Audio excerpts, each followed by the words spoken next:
good evening, one and all. And yes, your boys are back in the building, man. Back last week, but I had to miss last week, unfortunately. But I know the boys did a stellar job, so I've heard anyway. But yes, glad to be back, man. Well, I know we had the Euros and the Olympics and all that, but it's just, as I say, it's not cricket. You know what I mean? It's just not cricket, lads. So, yeah, welcome back to Prem, I must say. And the boys are off and running to a flying start, and I love that, I must say. So, Stoney, my brother, how you doing, sir? I'm good. I'm good. Yeah, no, I'm good. I just have to apologize straight away if my feed is going to be a little bit of delay. I'm not on a dial-up, so I don't know what's happening this week, but I'm here. So if there's any glitches or if I'm speaking slow, it's the feed. It's not me. Yeah, but I'm good. I'm good. Okay. Doctor, how are we doing, sir? I'm well, man. I'm well. Getting over the chest infection. It's a bank holiday weekend this weekend as well, so that's always a reason to celebrate. And then Liverpool are playing on Carnival Sunday as well, so I know that's going to be a standard 3 points. So yeah, all good, all good, all good. All good in the hood, as they say. Definitely, definitely. So yeah, boys, we kicked off. Gave us another 12:30. Don't know if this is by design or what, man, but yeah, got another 12:30 and kicked off to the Premiership new boys, the old tractor boys there, Ipswich. First half was a bit sticky, lads, eh? First half was definitely looking a bit sticky, man. What did you make of the first half, lads? So I think for me, I was curious to see because I almost feel like in many ways, right, pre-season almost went a bit too well. Like we were never a goal down. We were always clinical. Even though against Man U, they probably matched us for large periods of that first half, but we always managed to like score the goal, right? So I was always curious to see what does this look like when we're under a bit of pressure. And that first half was not smooth. Like we just couldn't play slots tactics. They pressed us really well. It almost felt like we were going short, long. But it was different. Like, so yeah, it just wasn't good. And I was a little bit worried from I just thought, okay, what's he gonna do here? Like I'm like just waiting to see what he does. So yeah, I just thought it like it was a good test. And a lot of the pundits after the game were like, Liverpool looked impressive because now when you come through those difficult moments and you start to play ball and you maintain your composure, so I actually thought it was quite a good test for us. And I think like it was a game or certainly a half where we could have gone a goal down or drop points. And yeah, now it was difficult half, but it kind of proved to be quite helpful in judging the team. Okay, Stoney, what did you make of the first half? Yeah, I think it was one of those that you can see that McKenna that's not fluke that they've been promoted twice. So I was always under the impression that they were going to be set up nice and solid, which they were. I think the fact that we came into the first half without having a shot on target, I wasn't really too concerned about that. I think what was quite interesting, actually watching the game, was hearing pundits, and I'm glad you actually mentioned that already about the pundits, speaking about their concern that we didn't actually have a shot and that the game could have gone, completely different ways and XYZ. But first half was one of those things. We managed to change up what we needed to, and we ended up running out with the 3 points. In the first half, I do want to say something though. I thought it was quite interesting. They've got a player that played on the left-hand side, Hutchinson. I think, did they get it from Chelsea? Yeah. Probably. Was it from Chelsea? Yeah. He actually played all right. I was quite impressed with him in the first half, actually, for a young player. But yeah, sorry, just going back to the way that Ipswich dressed out. Their formation was quite similar to us, 4-2-3-1, in a way that actually set up. I think they were nice and compact. There were areas that we weren't really able to capitalize on. But yeah, do you know what? I wasn't too concerned. I wasn't too concerned. Happy. Okay. Yeah, I think you know what? It's the first game of the season, isn't it? You know the new boys are always going to come at you 110%, giving it all they got. You just need to settle down, keep doing what you're doing, And as it shows in the second half, normally with them lesser sides, they get tired. You start to find spaces and whatever. But I must say, yeah, as Chris Wealth was even saying, good evening, Chris. Loving the slot, already ruthless at halftime. Saw something we didn't. None of this sympathy nonsense about Quansah still young, and gave us a rocket at halftime. Yeah, made a switch, which was good to see. Made it early on. Good evening, Vinny. Nice to have you on board, VW. And yeah, so that was nice to see, I must say. And I think it panned out how I kind of expected it to pan out like that, to be fair. So all right, first half is going to be a bit of mayhem, and second, if we could keep a clean sheet, then all good, and we did, which was another good thing. Doctor, I hear what you're saying. You know, like our pre-season was very good. Very Too good. good almost. You know what? But we didn't play crap teams though.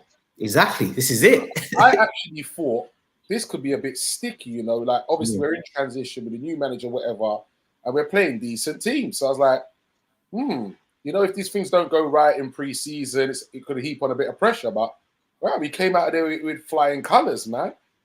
100. How many did we concede in pre-season? Not much. One to Sevilla, one to Arsenal. Maybe one to Betis. Was Betis 2-1 or was it 2-0? Or no, it was 1-0. It was 1-0, wasn't it? 1-0, yeah. Something like we only conceded one. To be fair, which was that again was impressive. Yeah, no, like we look good, man. And I think in many ways it's interesting, right? Because those teams don't necessarily prepare you for the Premier League as a whole. Like Ipswich are a different proposition. That striker who gave Quansah some difficult moments, like he's physical, he's powerful, he's pacey. Like that's not what you're going to get against Arsenal and Man U and Sevilla and that. So I felt in many ways it was a good baptism for Slot to say, okay, cool. This is what the Premier League looks like.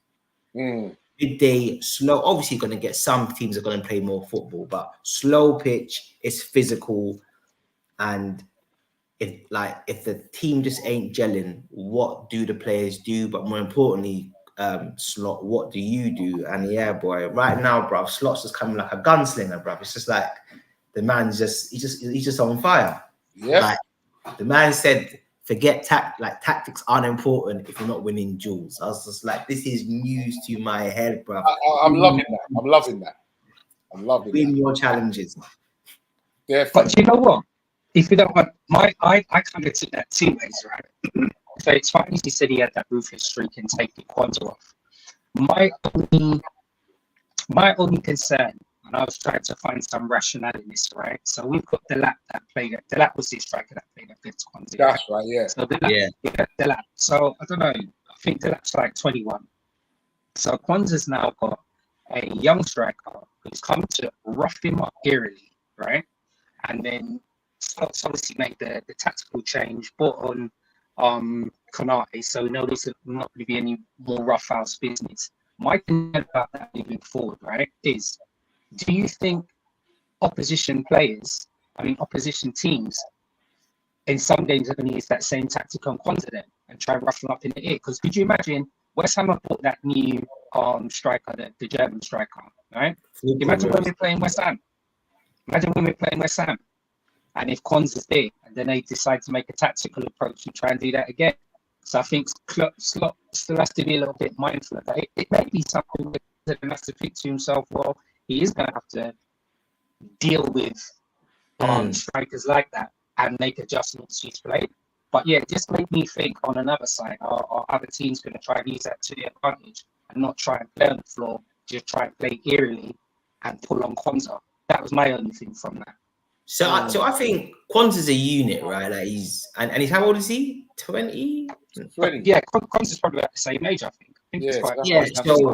So he's going to get a bit stronger. But to be fair, from what I can recall, his aerial success rate is quite good, Quansah. Like he is quite strong in the air anyway. I just think there was probably a multitude of factors that meant that he struggled a little bit. But for me, like, only struggled a little bit. It wasn't like he was getting he was getting terrorized. Like, I don't actually personally think, like, I didn't watch it and think, oh yeah, Quansah struggling bad. He's our weak link, or that's what we need to like to sub him off. Yeah, like I didn't think that at all. If anything, the one in the back line, I was just like, bloody hell, bun and cheese was Andy Robinson. I was just like, bruv, control the ball now. Like, I was just like, Robbo, we just need to just have secure technique, take the ball, turn, find your pass. But I was just like, yeah, Robbo, this needs to improve, bro. If this don't improve, you're kind of done. Because technically, he was killing us. I hear that. There's B, nice to have you on board. There's B, and he says, hope Slot spoke to Kwanzaa privately afterwards just to assure him. Yeah. I saw a few fans saying that they felt that. Yeah, see, I'm with Vinny, man. Look, I just look at it like this. Yeah, BW says you may have done Kwanzaa some good. Yeah, I think about Kwanzaa's gone from what? Playing in League One, right? It was League One he was in, wasn't it? He's gone from League One to a Premier League season where he's played a lot of minutes, like more than what probably he would have thought. Well, Klopp maybe would have wanted him to play, and he's passed it with flying colours first season. But bruv, you're a youth, and these are standards. Like last season, cool, but we need to be competing for the league and the Champions League. This is the standard. If you're not up to it, you're getting hooked. Simple as now. Like, you need to start being ruthless, innit? I need to see performances. Like, if I'm not getting that, you're gone. I was just like, Slot, perfect. No more Dirk Kuyt moments. Man can't control the ball. It's gone. If you can't do it, you're gone. Perfect. But Kwanzaa will learn. Great talent. Oh, yeah, oh, definitely. Great so what did you guys think of team selection? It's what I would have gone. Would that have been your starting 11? The only one that I would have probably not played, in my opinion, I would have gone with Tsimikas, only because for the role that I'm seeing right now, building from the back, I think he's more suited than what Robinson is. I think he's better technically with the ball. And it seems like the role doesn't always allow Robbo to show his strengths, which are getting forward, run like overlaps, being dynamic. It's a lot more measured and controlled. So I think Tsimikas is a bit more suited to that, especially in our build-up phase. The only thing I think though is like he's only just coming back, really, isn't it? Remember? There is that as well, yeah. So yeah, Chris CW says the same thing as well. He looks off at the moment on fitness. So Stoney, would that have been your starting 11? Yeah, it would have been. That would definitely be my starting 11, and I think I could only extend on what you were saying as well, Doctor. There, Robbo probably is going to take a little while to get himself up to my fitness, but I never thought I'd actually hear myself say this, but Tsimikas can definitely do a job, and I don't think we're going to be out of place until he does get the fitness back up. I mean, look, we're going to speak about who we've got next and who we've got after the next game as well. So Robbo probably needs to get fit by that second game that we're going to be playing soon anyway. But I suppose we'll get to that on another show. I must say, gentlemen, I'm quite surprised. I asked you lot that question, and none of you mentioned the player that I thought you actually would have mentioned as our starting number 6. Right. Oh yeah. So you wasn't there last week, bruv. Listen. Remember last season when we signed him and I was like, yeah, this guy's talented. I was just like, this guy cannot play 6. Yes, he might have the physical attributes, but I was on him all season. This guy's not 6. When I went to the Arsenal game and they broke us up 3-1 and I'm watching Gravenberch in the midfield, I was like, this guy is a passenger. Like, too soft, no aggression, and he's on 150 grand a week. Like, I can't have a squad man on them starter salaries there. And then when it was muted that Gravenberch might play 6 in pre-season, I was like, oh, hell no. Well, bruv, I have eaten humble pie with some custard and an Irish moss. So, mate, Gravenberch looks very accomplished right now. Very accomplished. Stoney? Yeah, I can only extend that. We spent a long part of last week's show actually speaking about the role of the number 6 with Klopp's role with the number 6 and how we see Slot's role with the number 6. And I think they're going to be completely different. Whereas Klopp probably wanted the number 6 to be more industrious, breaking down play, possibly playing more sideward passes. It seemed that Slot is going to want that number 6 to actually take the ball and actually break the lines and make strides. And it seems like this early stage, Gravenberch is going to be able to do that. Somebody else is in one of my other groups now. I quote, "This did not come from me." Okay, you know, some of our supporters can get a little bit far-fetched. They were saying that he looks like prime Rude Hullet playing there. And let me tell you something. So listen,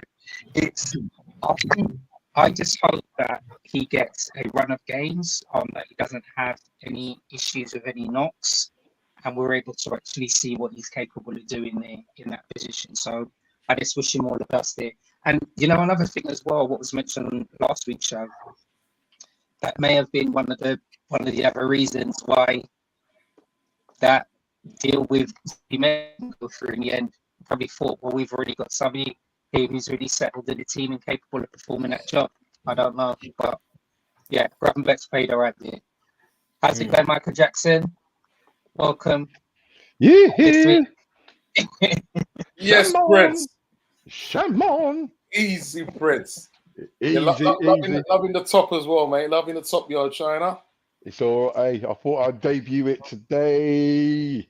Bad man. Ping, ping, ping. I'm all right. Thank you very much, gentlemen. All the better for getting 3 points in the bag. Good evening to everybody out there. Definitely, most definitely. So, all right, then, gentlemen. See what you're saying. Then we definitely ain't getting a 6. Then is that what you're telling me? I don't know. You know. I don't know. Grav, listen. I'm telling you now. Slot. He will.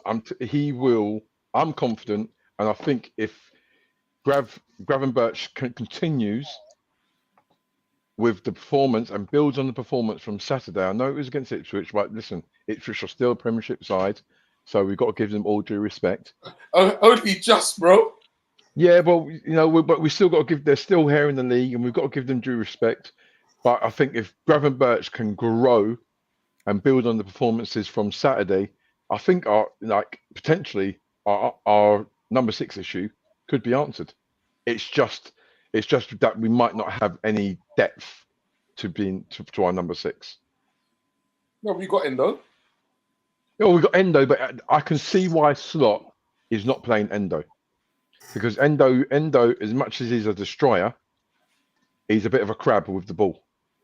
Mm-hmm. He'll go side to side. Where if you see what Gravenberch done, and in small doses.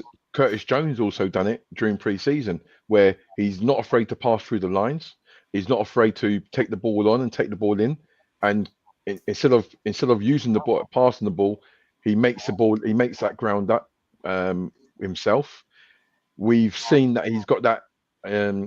He's got the radar out as well in regards to his passing, and his weight of pass as well is there to see as well. He's athletic, he can get up and down, so potentially I think he ticks the boxes that Slot wants, and I think that's what Endo needs to do in regards to have a little bit more confidence on the ball in making sure that he can pass the ball through lines into little pockets for players who are in little pockets of space. But I think that. you know, and Gravenberch done that a few times, even in the first half when we weren't. You know, it was crazy how Ipswich went with man to man, absolutely nuts. But you know what? Fair play to him, and it frustrated us. But still, there were still little glimpses of Gravenberch getting the ball, making that yardage, making those passes. You know, so he just got probably tied up on his tackling in regards to just going shutting him down because he gave away a couple of cheap fouls. But other than that, I think he can build on it. Definitely. Yeah. See, because I would say that Gravenberch at the start of pre-season, I reckon would have been 3rd choice for the role. I think Slot was debating over Endo and Jones, and I think both of them and how they played in pre-season almost not walked themselves out of the team, but Endo struggled badly taking the ball on the half turn against, I think it was Betis. And Jones, although he was comfortable on the ball, it's like he just takes too many touches and Our our game doesn't. He reminds me of Emre Can. Yeah, and our game doesn't flow because of it. It's like I feel like see with like last season when he would come on and he'd take a lot of touches, it was great because everyone else was flying forward and he wanted that one player just to put their foot on the ball and just control it a little bit. Whereas right now, he's almost stopping our game from moving forward. And it's just not. So I just think when Slot saw Gravenberch, he just thought, this guy can do what I want to do, because Gravenberch has that ability just to take the ball on the half turn, crazy press resistance, easy. I'd probably say the best in the squad, to be fair. The way he just throws those little shimmies, the first touch opens up. It's like you almost just can't tackle him like that. And I just think, Gravenberch straight away, like our game just flows when he just comes deep and starts linking the play. But I think with Gravenberch, what I would say for me is it depends on what he has accepted in his mind mentally. I think if he decides, okay, cool, I can be a 6 in this team and have a very good career under this manager, then I think he will put in the necessary work off the ball, especially working on his tackling to improve. But if he still has aspirations of playing a bit more further forward or the number 10 role, then maybe he doesn't do the work diligently enough to nail down that 6 role. Because I just don't think he particularly wants to play that role. Okay. So Des B says Gravenberch seems suited to the deep midfield role. CW says still need another DM to help out Gravenberch for me. Absolutely. VW says the fact that we wanted Zubimendi tells me that Ryan wasn't the first choice for that position. Yeah. No, yeah, I would imagine so. He wasn't the first choice, and I think that Slot's gone in there, and I think I go on to Doctor's last comment in regards to what kind of mindset Gravenberch is. I think as a professional footballer, you're going to have to try and adjust and put yourself in the mindset to be able to put yourself in give you the best opportunity to get that shirt. And to be fair, he's benefited from being having a pre-season from the start, and he's been able to listen to what Slot wants. He's able to work on it during training. He's able to demonstrate it and implement it during the pre-season games. And I'm not surprised that he got the starting, because I think I followed the games throughout the pre-season, and even the times when Ryan Gravenberch, even in the first half, got the ball, a little swivel, a little drop, a little swivel of the hips, a little drop of the shoulder. He's got the ball on the left side, swiveled the hips, turned, and changed our direction of play. In regards to and he's done that all the way through the summer, through the pre-season. So yes. For me, I think it's a case of now he's had that year of adjustment, and I think playing on the Kop, I think he was undecided what his role was within a Kop side, whereas in a Slot side, I think he's completely aware of what his role and responsibilities are. That makes a big difference. Massive difference. Yeah, he's not a Klopp player. He doesn't have that aggression and natural just tenacity. But for Slot, and I also think as well, hopefully the Euros was a kick up his backside, because I thought to myself, the Dutch had, from what I can recollect, 3 of their kind of main deeper play midfielders out in Weaver, De Jong, and who's the guy from Atlanta? Kurt Miners, yeah? That's the one. So all 3 of them missed the Euros. Oh, yeah. So because of that, they didn't have to play like lesser players in there. And I'm watching it and I'm saying to myself, wait, Ryan can't get no minutes in this team. Like the first 3 are out. He's now bringing in all these benchman over Ryan, and Ryan can't see no minutes. So in my head, I'm thinking, Ryan, please look at this and think to yourself, I'm better than these Brez. I've got more ability than these Brez, but I can't get no minutes, and we've got 3 first teamers out. I just thought, please let this be a rocket up your ass in it, because these basic man from, I think we've got one from PSV, someone else. I'm like, these guys cannot be playing. They even brought back Wijnaldum. Yeah. I was like, these man cannot be playing over you. Please, Ryan. That says show what you can do. Please. So yeah, I'm glad to see because he got no minutes in the Euros, none, and their midfield was whack. He says, yeah, we definitely need another player, playmaker type, 6 to share the load as there's a lot of games ahead. Agreed. Big shouts goes out, Mr. Fitzwarren. Nice to have you on board, sir. CW says, Curtis Jones over the years has been escaping constructive criticism from me, maybe because some Liverpool fans have this stupid excuse of him being a scouser. Who cares? This season, I want to see some progression. I agree with that totally. I agree with that. I think now the time is for Curtis Jones. He's no longer a youngster coming like he's a player who's come through the ranks, fair dues. But now he's coming. He's not a senior member of the squad, but if anything, isn't he one of the longest serving? Probably is. Yeah, probably. So now he's gone from who called it? Was it KV? Remember, he called him a stripper. Yeah. Called him a stripper. Yeah. Yeah, a backup dancer. So right about now, like Curtis Jones, I think this is the breakthroughs. This is the season where if he doesn't break through in the first team and get consistent games, then I'm afraid that he's going to struggle going forward for me. Do or die, man. It's do or die. Yeah. Do or die, man. Listen, I've got confidence in Jones. I just think he just needs to learn the role a little bit. I think it's just basic, just in terms of releasing the ball, when to try and hold on to the just because it feels like he gets the ball and he's trying to be Maradona and just beat players, and it's just like, no, bruv, that's not what press resistance is. Like, it's holding on to the ball when you're trying to execute a move. Yeah. Like, it's like, because I've seen better games like the Bro get the ball, he's facing up the player and he's just trying to like dribble them. I was like, no, Jones, no. So I think he just needs to like learn the role. For me, I think it's tactical. Okay. Yeah, but definitely for me is holding on the ball too long. Definitely. Yeah, it's killing us. It's killing us. Murdering us.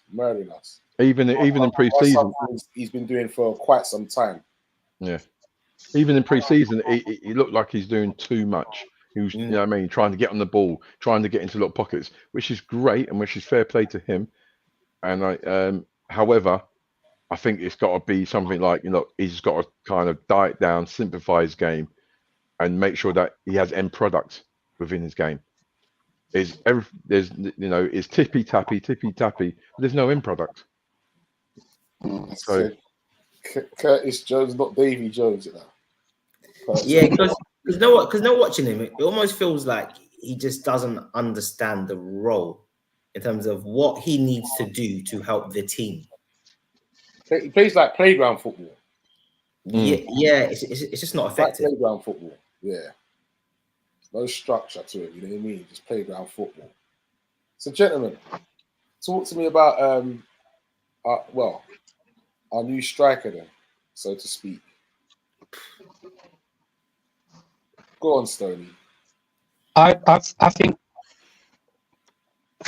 if we're looking at our offensive players and the clinical side of it, then for me, Jota has to start. I feel comfortable when he's up there because 9 out of 10 times that ball is finished in the back of the net. What I am also mindful is that there are going to be some changes. What are those going to be? I mean, changes not in terms of bringing in personnel, in terms of changes with whoever's starting in the front line. So what do we start with? Diaz, Jota, and Mo last game, isn't it? Yeah. Sorry, yeah. So over the right hand side. I think Cody Gakpo had a good Euros, so he's going to feature at some stage, and Darwin Núñez is going to feature at some stage as well. Would I want Slot to keep that front three? Yeah, I just want all of them to actually gain some rhythm, gain some momentum. We've got Brentford next, so yeah, I would start with those top three there. So true, but I'm happy to us there. We just need him to keep fit. we need your mic to get fit. Yeah. Oh, I did say that. It was a bit God, blimey. Yeah. You might have to do a naked best fitness finisher test. starts up front. No if, buts, or maybes. If my aunt was my uncle, nonsense. Jota full stop. Oh, Jota the shotter. Jota the shotter, mate. But oi, I'll tell you what though, that was a shocking miss with the header, man. Yeah, Absolutely shocking. yeah, I can. Yeah, I would look 9 times out of 10, 9.5, 9.5 out of 10. That's in the back of the net. I'm going to give him a belie in regards to first game of the season. Dust the cobwebs off. However, from going forward, I'm expecting a ball like that to be in the back of the net. What Definitely. a delightful ball! What a delightful ball from Trent. Oh, the boy Trent, I'm telling you. But you know what though? A little reel of him, a little clip reel of that game. Yeah, Trent looked proper. He But was see, on stuff. He was on stuff, I must say. Just gonna say, see with the Jota miss, as much as he should have scored, but you know, his technique and the way he's headed it, right? You can see if he does that another 9 times, back in the net. Yeah. So it wasn't a terrible miss based on what he attempted to do. If that makes sense. It wasn't like he shinned it or not. Oh yeah. But of course, he should have buried it, especially for Jota, because the way he rises up and his timing was as well. Like it's like you just had to make contact, and it was in. Yeah, his timing's crazy. His timing's crazy. That's crazy. But the fluidity, like that we got, and the benefit that we got from him being up front, and by the way, the transition between players going into different areas and different positions, it obviously it's going to be worked on during the course of the season. But you know, you've got Salah coming in, being up front, Jota going out wide, and XY, and it seems quite fluid as well. And when you've got somebody where he's get the ball and it's actually sticking, and he's one of those players. Jota's one of those players. When he dribbles, you know, like Luis Suarez back in the day, like he dribbles and he gets a right bounce. He's dribbling his hips, and all of a sudden he still comes out with the ball. Mate, I think he's just gonna. I really do hope, touch wood, that Jota the shotter continues to just grow and become prolific number 9 that we're looking for.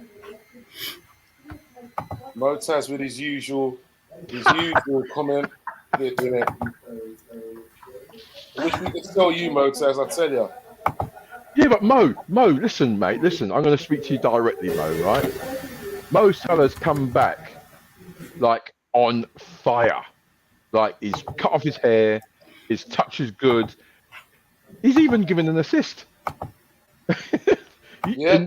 You know, years gone by, not discounting it, but the position that he was in when he passed the ball to Jota for his goal, Mo Salah's not doing that. Mo Salah's trying to take the ball on and try and score himself. So now I'm seeing that hopefully that Mo Salah's game is now starting to evolve as he's a goal getter, gets loads of goals, but in actual fact he's actually picking up really good positions, and he's actually, you know, his end product in regards to his passing is slightly improved as well. So okay, since we was talking about Curtis Jones, Besby's put, what is Jones' best position? Is he a 6, 8, or a 10? He needs to find a role and work it. What would you say is his best role? I think if he had emerged as a young player under Slot, then I think he would have tried him as a 10, I think, potentially. Because if you think about Dom and Dom's pressing, like there's a certain amount of athleticism that Slot seems to like in that role, whilst Curtis is obviously very good on the ball. I just think in coaching him to be an 8, they've almost made him a bit too risk averse with the ball to the point where now he just doesn't want to pass it. So I would say so far the best I've seen him play was that number 8 role under Klopp last season. I just think playing the 6, it will just take him a bit of time to adapt to it. But I think defensively, I think he's better than Gravenberch. But it's just on the ball, it's just too many touches. Doctor, that's a big statement, that big kid. I don't. You know, Jones, I think Jones is good defensively, man. I think he's good. He's diligent. Like you rarely see him get beaten. his tackling is decent. It's not elite, but I think he's good defensively still. It's just he's just taking too many touches on the ball, and it's unnecessary touches. I don't think Curtis Jones has the prowess to look over his shoulder and spot danger, i.e., runners going in, and because there's been many times when he's played and he's just switched off. People's run past him, and not saying that goals were his fault, but as a midfield player, you can't let you can't lose sight of your runners go, man. You can't let him go. And I think he's got a little bit more to go in regards to the defensive side. Tactically going forward, he's getting better. I just think he's got to work on his defensive game. Yeah. What do you think of him, Stoney? Yeah, I think probably the number 8. I do like Curtis Jones when he is actually the few times he's played at the number 6. My only thing would be, would he be given the opportunity now to actually develop as a number 6? Bearing in mind now that the way that Slot wants us to play, bearing in mind that in terms of making sure we remain at the top half of the Premiership, we can't give City or Arsenal or Villa any unnecessary points there. So I think it's a strange one there. I would love to see him being given the opportunity to play as number 6 and probably rotate with Ryan. May well even see that. I mean, our next probably 7 games, bar the game against Man United, we could actually see him feature at number 6. The games that we play in, I think we got Chelsea, we got Wolves, we got Palace, we got Nottingham Forest. I'm sure he'll be able to feature as a number 6 in any of those games, even if it's not for a full game, probably for about 35 minutes in the second half, so we can actually see how he beds in. But I would like to see him being given the opportunity as a number 6. Okay. Gents, who was your man of the match? For me, Gravenberch. Yeah, agree. Okay. Stoney looks like he's going to be controversial here. No, I'm trying to think because I was quite impressed with Mo, but I also like how Jota played as well. So, yeah, it's a strange one. I think with Ryan is because he's playing in this new position. We've obviously seen how well he's played through pre-season, and like anything, we want all of our players to do well. But my man of the match was Mo Salah. Yeah, mine was Mo. Oh, okay. I love the way Mo played in that game today. I thought what was quite interesting, he was, and I know we can say this up against the fullback. Was he who played left back? Leif Davis played. I like him. He's in my fantasy team actually. So I think he's going to. He was a good left back there. Mo just had it dizzy. I just love the runs that he was actually making. I mean, the run that he made when Trent played that ball through, and then obviously putting it through to Jota. I mean, as he at the beginning of the game, at the beginning of the show, he was talking about playing Pro Evolution Soccer. That was a pass, run. For me, that was an R1 and triangle. Easy, Brett, easy. Yeah. Okay. For pre-Evo, okay. Trent got the ball, and that was an R1 and triangle, and just veered it off. Yeah, but we need to do our teaching stretches or get injury-free vaccines. I wonder if everyone will stay fit now. And the NHS hospital beds, Uncle have left Matip and Thiago and Keita. If we get a cup tag as a pub team, then play Jones as a number 6. Nah, listen, I think Jones just needs a bit of tactical coaching. For me, that's all it is. For me, it's just tactical. Kind of what to look at, what to make you like, what to kind of inform what you choose to do with the ball. I think that's all it is. I think he's got all of the other attributes. It's almost like he just needs to understand the role a little bit. And I think because of the way Slot coaches, for me, that will come. Just on the man in the match thing, it's weird because Salah was decisive. If I'm being honest, first half, I was getting a bit not frustrated, but I was just like, Mo, why are you not beating your fullback anymore, bruv? It's like he runs at them and he's not winning the one-on-one duels. But if we can create enough separation for him and players are making runs off him, he's just got this class now where once he gets his head up, he can just carry the ball and find these passes. Like the class that he's showing right now is just, it's almost like he doesn't even need to beat his man. He just needs to just run with the ball and he's finding angles for the passes. But I think why I would say Ryan, it wasn't just that he was playing in a new position. I felt that his performance was the most influential on the pitch in terms of a key factor, and that's like just winning the actual midfield duel and then just dominating the actual game. Because I just think, yeah, he just like bossed, like he just bossed it. I'm gonna say something that I never thought I would say, and do bear with me. There was Liverpool fan page on Twitter who during the summer was saying, like Ryan can be elite, Ryan could be our version of Rodri. And I was like, bro, what are you smoking? And then he made his points about Ryan's all-round game. And whilst I thought, okay, brother, like you are smoking, but I don't agree, but I can see what you're talking about. I guess what I'm going to say is it was Rodri-esque. I know. Was that good? I'm going to come back at you with something. That's big praise right there. Was that good? I can't lie. I'm gonna come back. Massive, absolute massive praise right there. I'm telling you.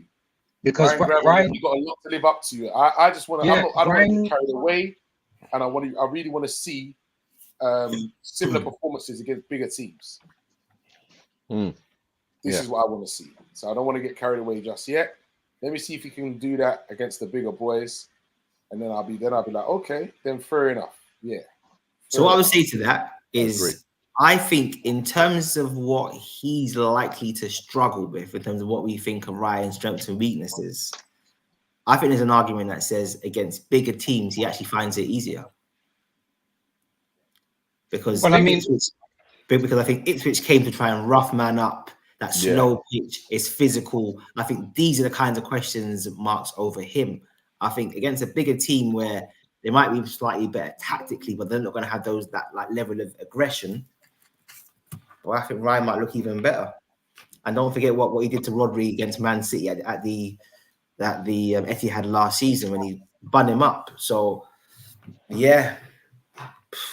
I would say that as good as Ryan played, that first half, obviously, Ipswich were doing the man marking job.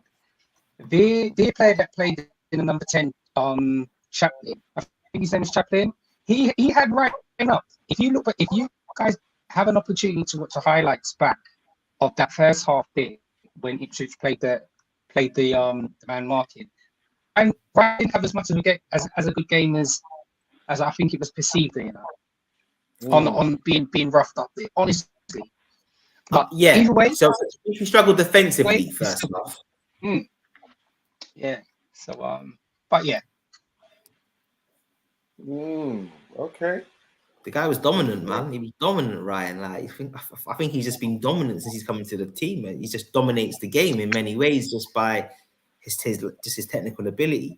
But yeah, I agree with Stoney. He did struggle more defensively. He was giving away cheap fouls and things like that. But I guess I'm not going to hold that against him just yet, just for the player that I think he is. But in terms of what he can do with the ball, and I just think he's just dominating games. Good start for him anyway. What's your slot rating then for his first game in charge? I'll give Slot a 9. I think he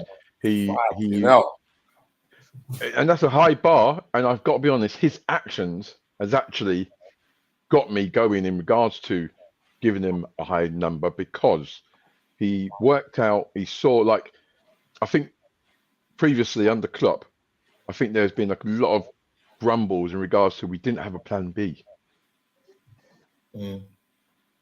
and it was quite interesting to see in his interview where he was like, look, we didn't know what Ipswich was going to turn up. But then again, Ipswich didn't know what Liverpool were going to turn up.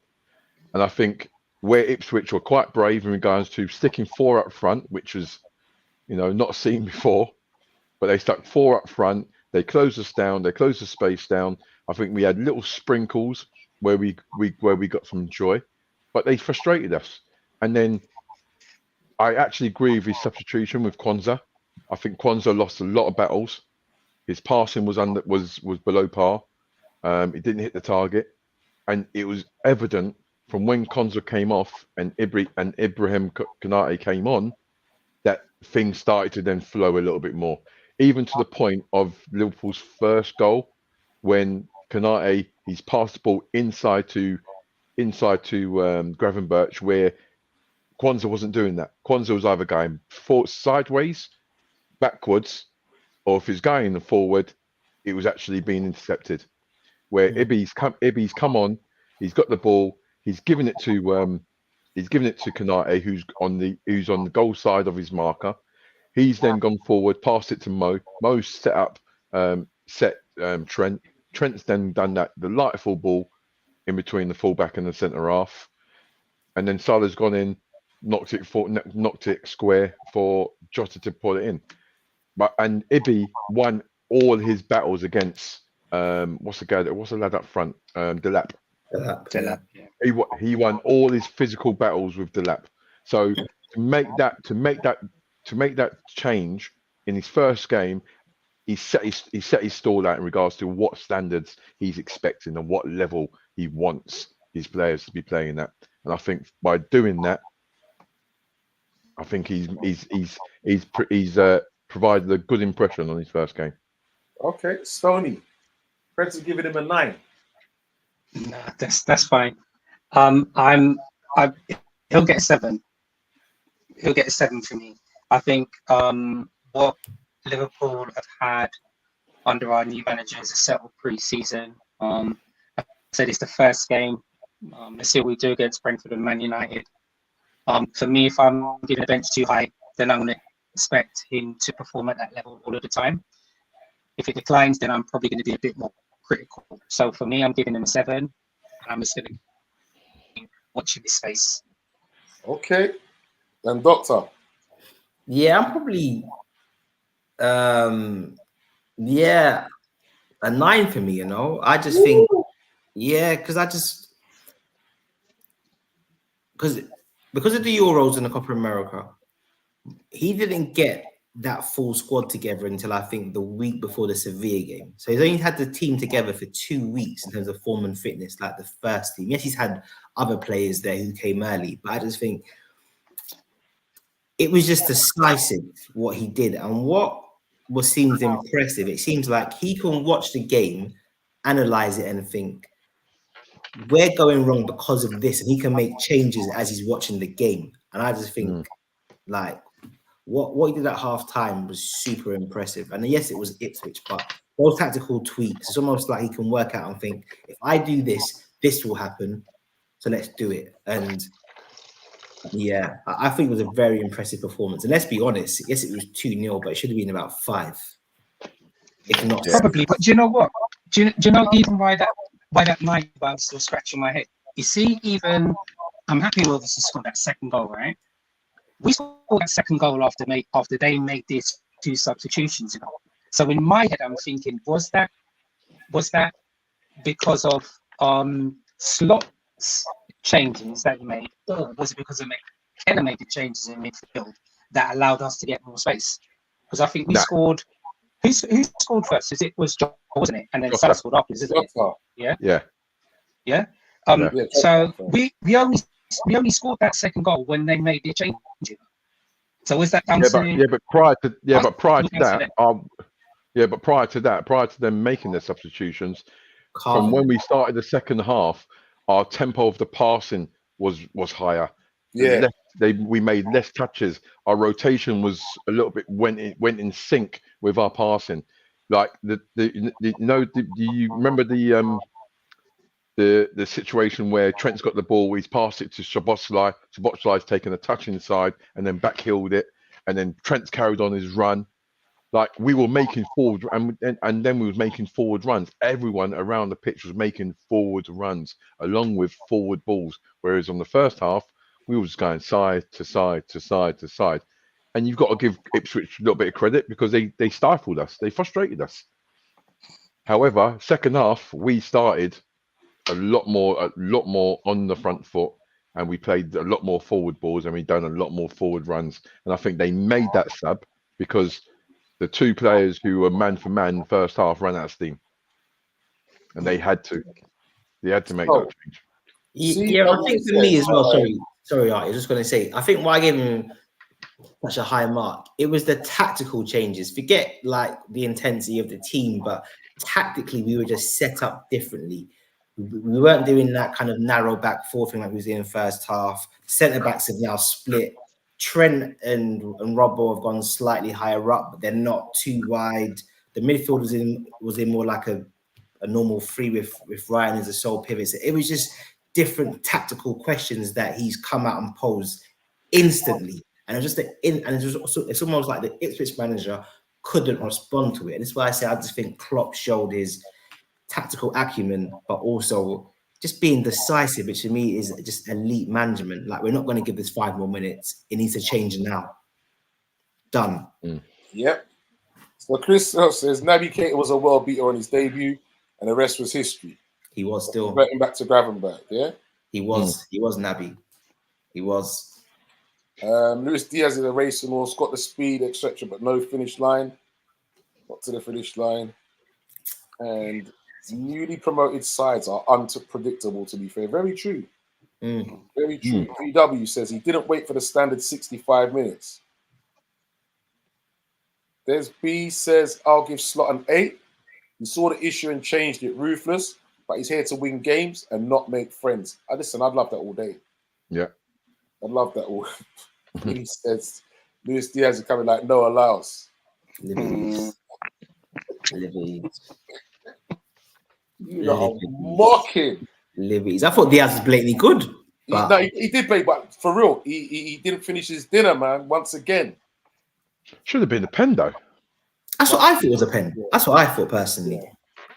Do you know what it is? I think if Diaz, so for me, I just think Diaz, what he did on Saturday, like what I liked was he did the things that I think he's good at: taking the ball, beating his fullback, creating carnage, and he actually could have got a couple of assists as well. But I just think it's that ball retention, it's the beating his man. He just creates carnage for the team.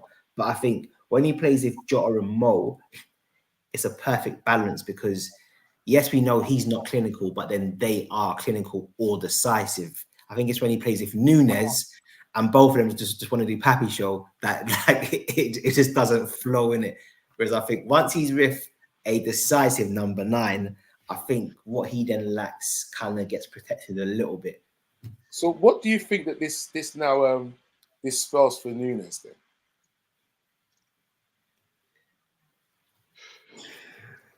I think Slot's basically saying like, you're not number 1 no more, innit? You're going to be number 1 based on your performances.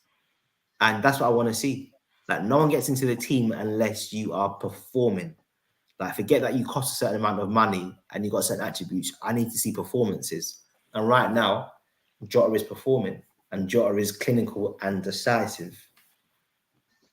I think it'll be interesting. It'll definitely be interesting in regards to Nunes.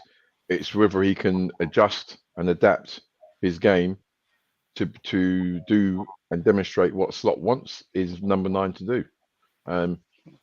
In hindsight, like not in hindsight, I think going forward, the way Liverpool now are playing, where we're not afraid to hit that long ball, that first initial long ball forward into space, where we know Diego Jota done really, really well. It actually might work out well for Nunes because he's going to be the last man. He's going to be running into space, and hopefully it's all about his composure and his quality finishing his dinner. He's been doing that, bro. That's never been the problem. So it's been the finishing, bro. That's the thing. If he can finish his dinner, then we've got a play in our hands. It's just whether he can do that or not on a consistent level. Where I just see Jota.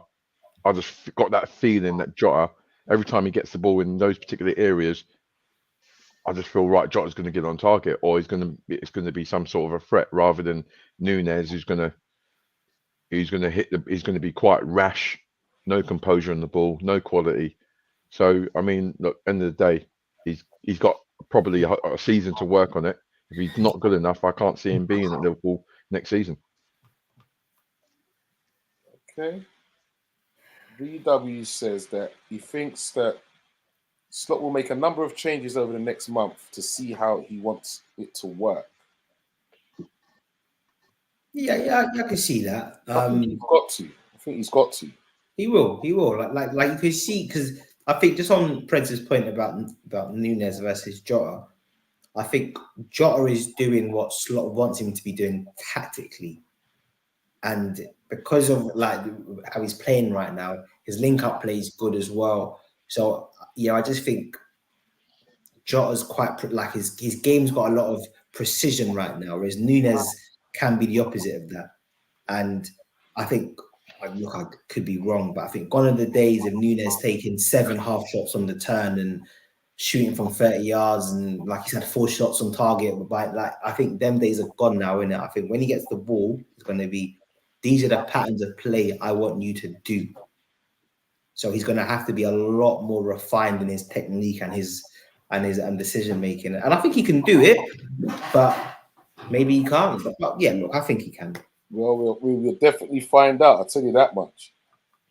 Fitzwarren says he reckons that Nunes needs to play against Brentford. Physically, I can see that.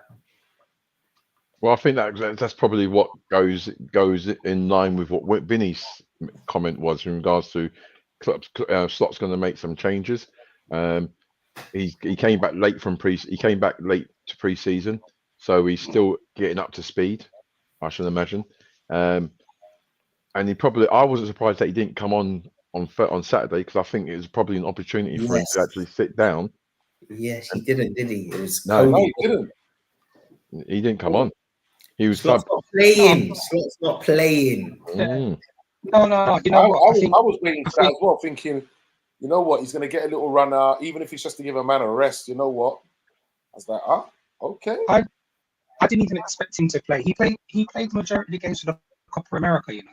So yeah. I didn't expect him to play. I think for Darwin, who he may well feature on our bench, I don't expect him to probably get game time until we're playing Nottingham Forest. I'm really not concerned with the issue with Darwin Nunes. And you know, the other side of it, I think when we knew that Klopp was leaving, I was thinking in my own head, it would be good to see Nunes underneath a different manager and a different coaching team to see whether he can actually be developed. And I'm kind of looking at it in a few ways, right? I mean, you saying that? Yeah, if he's not able to be developed underneath this new manager and this new coaching staff, the cues with us back in the club, we'll bank it and we'll make money on it. So either way, for me, as a club, it's a win-win. But I think this is the season where we really do need to see him develop. And as Doctor is saying, let's see how tactically he can advance. He's going to have Slot there. He's got Bielsa still at Uruguay. He's playing, featuring all of the time. He's clearly demonstrating that he does have a lot of attributes. He just needs to be found in certain areas. So I'm same thing. I'm just watching this space. And as he said, if it doesn't work out, I'm sure we'll be able to get some nice revenue for him. So VW says that we have exciting forward line variations, to be honest, which is very true. Great. And Nunes suits being in the front two, like for Uruguay or in Benfica days when he played on the left side. To be honest, the Dutch like precision, so maybe it will be Jota as long as he stays fit. Everyone will get a chance. It's a long season, lots of matches. Soon there will be 2 matches weekly, which is why we need a squad, gentlemen. So in saying that, we seem to be getting rid of quite a few players, gentlemen. Is there going to be any additions? On the departures, I'm a bit 50-50 because we're letting go, not kind of old has-beens who have gone around the block. We've actually sold 3 young, potentially good players. So he's assessed them within a 6-week period. And for me, I'm just a little bit wary in the fact that, yeah, are we kind of selling off our future? And The one for me that got me was is the Seth Vandenberg though, because he did well in pre-season, man. yeah. I'm a bit baffled by that one. I thought he might have been given a chance, but 20 million, be honest, though. 20 million up front, 5 million add-ons. I think you have to be honest. Even that's it, right? Look how long he's been. He was never ever going to be first team. He wasn't even going to be a squad player. If we're looking at asset, just to put some revenue into the club for whatever reason, then I think we probably need to do it. Bobby Clark's obviously made the right decision to move on. We got the money from Seth, but he was never going to be starting this season. I don't even think he's going to play in any of the league games. So do we still continue to loan out some of our players, let them get some game time, and then come back? I think we were speaking about it last week on the show as well, RT, about how large our current squad is. Massive. We've probably got about 3 or 4 players in each position. Now, I'm not saying the players in those 3 or 4 positions are all quality, because some of them were speaking about Mo and the drop from Mo to the next person who would come in behind him and speak about Ben Doyle. The drop was too big, but our squad's really big. So if we have to sell on some of those players and bring in some extra money, then it's fine. I'm happy with that. Betis should set them on. Is our squad really that big though? Yeah, it's a big squad. I'm not saying it's full of quality, but it's a big squad we've got. Remember, we're going in 4 competitions deep, yeah. So Yeah. we need a squad of players, especially if we're going to say, you know what, we're looking to make like the league our priority and whatever. We need a squad, man, because these guys But are going to need to rest. Those players that have moved on, they wouldn't have been playing much this season. Even if it was in the four cups we're going to be playing in, those players wouldn't going to get no game time. Couldn't see it. Honestly, couldn't. Even in any League Cup games, any of those players that moved on would not have played more than 5 games max. All of them. It's tricky because I think, yeah, we needed some of those youngsters last season. Yeah, I think. Remember the cup final? But I think what they're probably banking on is, I think apparently one of the reasons why they turned to Slot is his injury or his fitness record. So maybe in this more controlled style of play, we won't get as many injuries. But I guess mentioned that earlier, Doctor, in one of the comments. You know, someone mentioned that earlier because it's not as heavy metal football that this is it. Probably won't get as much injuries. Hopefully, and I think I quite like us selling some of these youngsters because I just think sometimes you just got to be ruthless as a club. And remember, like, what was that young winger that we had before? Shefi Ojo. Oh, yeah. Yeah. The Rangers or something like that, isn't it? Yeah, who, from recollection, I think he went out on loan about 5 seasons in a row. It may even have been 6. I just think to myself, that's not good for a career, personally. I just think it feels like what they're doing now is they're saying to themselves, 1, do you have the potential to play for Liverpool?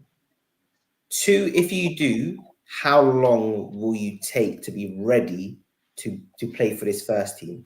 And I think they're looking at it like, if there's a chance you can have, say, a squad role or a backup role within maybe a year or 2 years, let's do a loan move. But they're looking at it like you might need 3 or 4 years, then go and continue your career somewhere else. And if you prove good enough for us, then guess what we will do?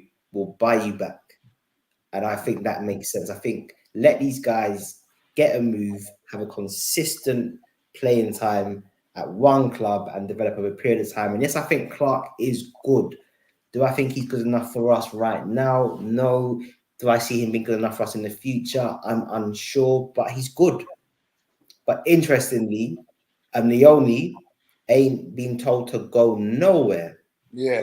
Because he's coming at this young age and he's showing an elite level of talent, which is shining in our first team. So this is what I think it is. I just think if you are exceptional, then you'll get an opportunity. Yeah, I think with Slot, I read it this week. Slot has a fellow with him in his back room, in his staff. I think he's like head of recovery and performance. And I think the record is that ever since he's been with Slot's the players and the percentage of players being injured have been considerably lower. He's lowered the injury, he's lowered the recovery, the performance, and he's improved and increased players' performances. And he's done that at two of the clubs that Slot has been previously. So I think that's kind of there you go, man. Because if you remember on Saturday, he took both fullbacks off.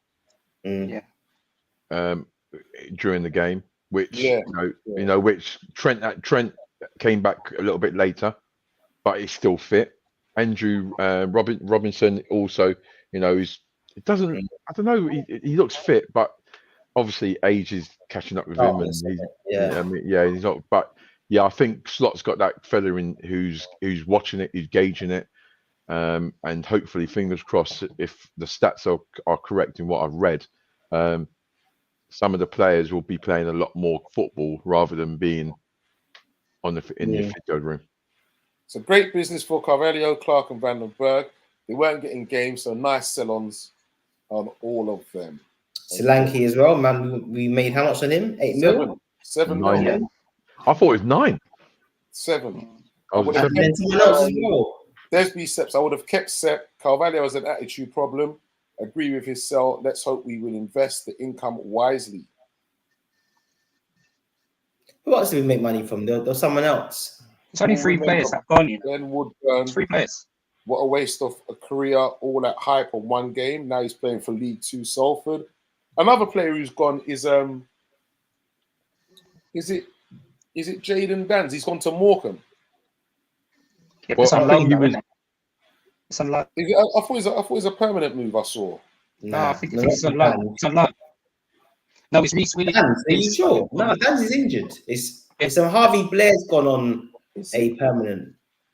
What's the name of the tall Reece Williams who was playing at the back? Reece Williams. Reece Williams. Sorry, yeah, Reece Williams. That's it. Yeah, he's gone to Morecambe. He's gone to Morecambe. Yes, that's right. Permanent. No, I thought it was a permanent move. I saw. Loan. It's a loan. Williams' loan. Yeah, his loan journey so far has been worrying. Like he's struggling to get into. I think it was Aberdeen. He was at last season. He struggled. The year before that, he struggled to get in there. Like he's struggling to get into like League One sides. Yeah, but you got to remember, he was one part of a centre half pairing that got us to Europe, got us to Champions League. Unique circumstances, and Thiago, Naby Keita, and Fabinho in midfield. Sorry. Big shouts goes out to Hardy Free Riders. You'll never ride alone. Big shouts goes out to you, mates. Welcome. Yep. So yeah, definitely Reece Williams. Yep. Okay. Needs to go, man. Was it you, Doctor, who said that the time you knew that Reece Williams' time was up was when the referee ran past him on the Yeah, bro. That was a joke. That was a joke. It was shocking. I had to try and find it. I'll put it in the group. But yeah, it was shocking. And the referee weren't even sprinting. Yeah, like it made it worse. I mean, to the point where by the time the camera is changed to the box where the ball is, like Reece is now out of shot. I was just like, nah, Reece, bro. Yeah. No, you're done. You're done. Well, he's gone out of Morecambe. Go and join my little cousins down there. Look out for him, Caden Harrock. Okay. Down there as well. Yeah, man. Let him get that. Yeah. Let's see what he can do because I guess centre backs can develop a lot later as well. So he must be 22. Like he's not old, is he? 22, no, 23. He's not old. Still a young boy. So, gentlemen, the next one we have to talk about quickly before we're going to end the show is Joe Gomez. Are we gonna let Joe go then? It's a no for me personally. It's a no. Unless you've got somebody lined up who is as good as Joe and has a better fitness record, for me, makes no sense. Now, maybe they do. So, yeah, I'm fine with that. But I just think if they're going to be selling it everyone else, yeah, we need 4 first-team centre-backs. We Definitely. need that. Nat Phillips can't be 4th. Under no circumstances can that happen. So if Nat's 5, I'm not great with it, but I'm okay with that because hopefully he won't need to play. But Why have you not sold him? Because no one don't want him. Give him away then. now, I suppose someone bid £4 million for him. Yeah, how much? 4. Yeah, but I think they're looking for at least 20. Nah, no chance. Listen, it come like that. No chance. It come like that. Still like, yeah, like they want big money for that. They want big money for Nat Phillips. They want like 15 to 20 mil. No chance. Maybe they want like 8 or 9, maybe. But Yeah, man. You got right. I don't mind if you're looking at 7.5. You know what I mean about that. That's fine. To be fair, now we've sold Sepp and we're clearing out like a lot of these younger. Not that's the wrong way, but we've sold some of these younger players, so the squad's feeling a bit more. I guess it's just a little bit more tighter. I don't mind Phillips staying as a 5th choice centre back. Like Phillips is in my mind. Phillips is nicking a living, mate. He is. Of course he is. He's nicking a He is. living, and Uncle I've got to be. T. And the thing is, He says, "Good evening, gents, and good evening, Ike Turner." who's like Dr. Blake? Maybe, I don't know. That's a bad nickname, Ike. Right. So, he says, we have money in the bank. Last season, we offered 100 million for Casado. This season, 51 for Zubimendi. We also bought in 90 million this season, plus the savings on salaries for players who've left. So there is money there. Yeah, I agree. There's money there, and I think there's money to be spent. I'm just thinking, is it a case of with this being very choosy in who we spend that money on? And it's right. And I think it was quite glaring what Slot said in one of his interviews this week or last week in regards to it's quite difficult to find a player who is just as good as some of the players in the squad already. And to find someone like Zubimendi was absolutely, was a player who could simply walk in. He could start. He's a starter. So to go and find somebody else, and the rest of the world knowing that Liverpool are looking for a number 6, who are now trumping up their prices. But then, is there anyone else? I'm sure there is somebody else, but Liverpool just keeping. I don't know whether Liverpool just keeping their very close to their chest. Yeah, for me, I understand why fans are frustrated. I actually do. We've gone heavy on this new backroom staff team in terms of the technical director, and Edwards is back, etc. And I think as it stands, we're the only team in the league who haven't signed a player. So I completely understand why fans are why they are frustrated. But I just think there is a reality, and I think the reality is these guys want to be precise in their business. And as Pred said, there's only a few players around the league who are going to really improve our starting 11. Well, to say like around Europe. And I think you have to look like factors, like 2 main factors. Hughes has started on the 1st of June, I believe. Slot didn't work with all of the first team players until I think maybe 2 weeks ago. So let's say, for example, we want a new left back, and well, I certainly do, and I would love Aït-Nouri. I think he's a baller. Like, what does that look like from an operational perspective? Does Hughes just like on his first day back to say to Robbo, you're done? Or does Hughes wait for Slot to work with them? That then means that now we're only 2 weeks just gone now. So like, what do fans want us to do? That they want us to sign Aït-Nouri and have 2 other left backs? Like, I just think we've got to move a couple out to sign the ones that we want. I just think that's good squad planning and good business. That's what City do. City haven't got a massive squad. They've got 2 quality players for most positions, and that's it. Like the squad's actually quite tight.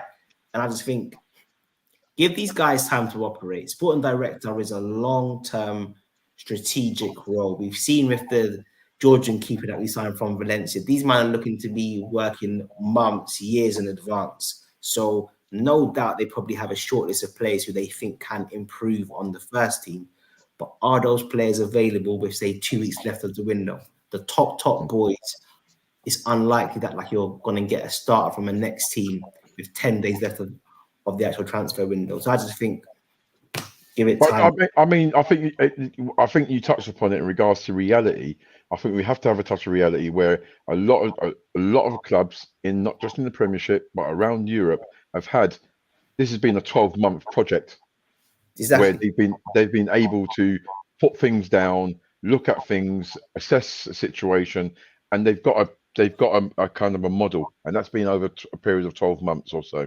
Whereas Liverpool, we've got Edwards who's coming in the 1st of June. They haven't worked together. Slot and when did Slot officially join? Was it the 2nd of June? No, I think it was up. Maybe. July. 1st of July. 1st of July. July. Yeah. So Williams come in. So we got our I don't know what I keep saying the director of football, but it's not director of football, is it? It's what is it? Same thing, man. Technical director. Yeah, technical director.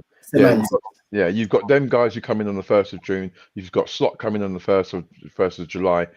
So in effect, other teams around the world and in the Premiership have got a 12-month head start strategically on what we've done. And I think me personally, I expected departures.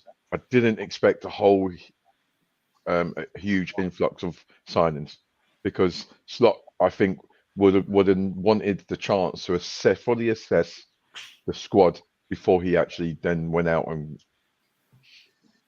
made any particular signings. This is it. And I just think, it seems like we want top-end players. Players who are likely to be starting for very good teams across Europe. Okay, Zubimendi is a little bit different in that he had a buyout clause and Sociedad who aren't an elite team, but he's a top player. So say you want a Kavica from Napoli, they're not selling to you right now. You got to work that deal over the season. Like if you want, I just think, some of the players who we may have wanted, let's say we wanted to go back in for like a Tukumene, for instance. Real Madrid ain't going to sell him to us right now unless we're going to bid like £200 million for him. And like we're not going to do that. So I just think fans just need to be patient. These guys are tried and tested. They've got good models. This isn't it's not a 4-week project. We need to be patient. It's hard. Okay. It's hard because I'm impatient. Oh. In saying that, then, why is it that we're looking at a keeper? Because I don't think Alisson. Yeah, Alisson, and we don't know what the issue still is with Keller. Whether he feels right now that he wants first team placement somewhere. So I think that's more what it is, and we could be looking at people to actually start the process. I agree. We mentioned it. I agree with Doctor. We mentioned it on last week's show as well. I'm fine that we haven't bought anybody. If we continue to start the negotiation processes with any players that we've identified, I don't want it out in the public. I don't want us washing our linen out here. Just keep it quiet. And then once the January window opens and Slots had an opportunity to make an assessment of our current squad, and make the purchases then. I don't think it should be any rush for us. What I'm more concerned about, yes, frustrated about players not coming in X, Y, and Z, but the deals I want to get done as a matter of urgency is VVD, Trent, and Mo Salah. And that's probably what they're working on. And those are the 3 deals that I'm paying more attention to than anyone out there. Is Keller, is his contract over as ending as well? I don't think so. No. I don't think so. So those three in themselves, it's like we can't get to December and then, get to December, get to January, and it's like, well, we've not put nothing in place, and we've not put any fight into keeping VVD, Trent, and Mo Salah. Sorry, Mo. Yeah, we better not. I tell you that now. That's what I think. I just think, back to the point that Prez mentioned. I think, these guys have walked into. It's not an easy situation to inherit, especially when you're coming into it last minute as well. So I just think, we just got to give them time. Hughes has shown that he's been really good in terms of the fees that he's got for players. Because I remember when they were talking about Sepp, they were saying 25 million. I was just like, we won't get that for Sepp.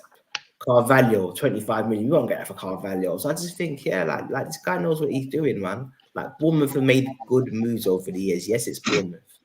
It's not LFC, but it's the same kind of methodology. So I think we definitely need a 6, and it would be a shame if we don't get one. But I think in 12 months, 18 months time, I think most fans are going to be very happy with our transfer business. I think things will start to flow, but they're going to just get rid of a few, not deadwood, but players in the first team squad who are underperforming or past their best, but they want to move them on and then replace them with starters. But it's a hard one. I get it. Right, gentlemen, predictions for this upcoming game this weekend. Where is it? Anfield, right? Yeah, we're home. I'm going to go 2-0 Liverpool.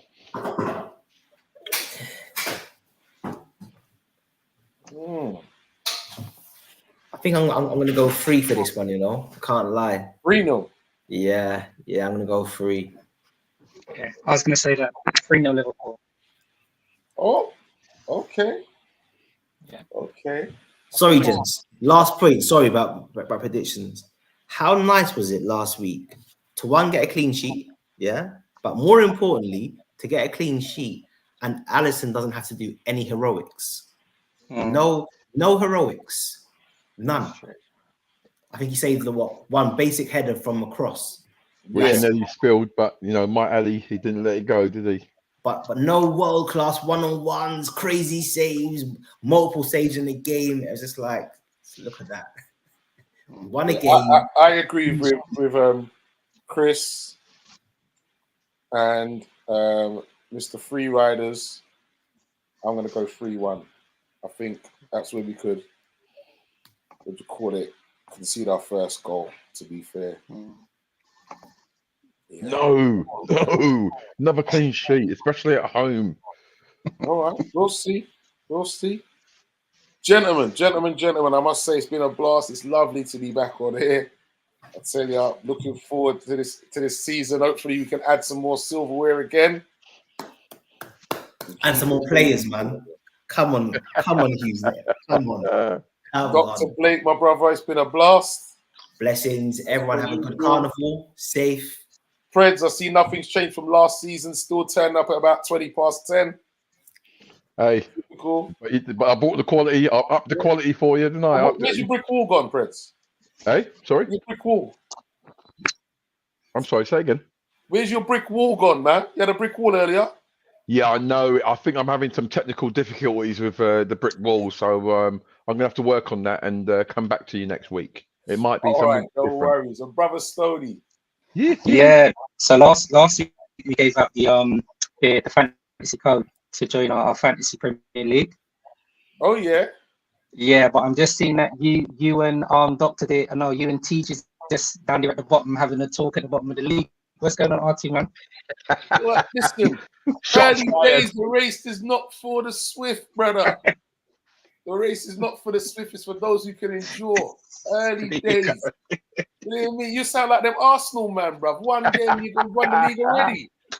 You get me? But you know something though. You come at me there, but when Preds and Dr. gave slot the number 9 for the first game of this season, you was riding a bit of wagon there, though, innit? Yeah. It's all right. It's early days. I'm gonna make a few slop tweets. Don't worry. To my Yeah, team, man. you'll see. You'll see. It's good. It's all right, man. It's a No, bit of but a you know, rush to my teaming, but don't worry, man. It's a work in progress. I gave Slot a 9 as well, mate, because he said we didn't go out there and earn the right. You know how many? You know that statement has been said up and down the country at all levels of football, and for a top manager, elite manager, to be at the top of the or elite in the Premiership, and he's coming out with statements like tactics are out the window because you didn't earn the right to play. Yeah. Well said. Peoples, do remember, like, share, subscribe, and we will definitely see you back next week. Same time, same place. It's always at 10 o'clock, each and every Thursday. Only one place to be, man. Chris Welch, look,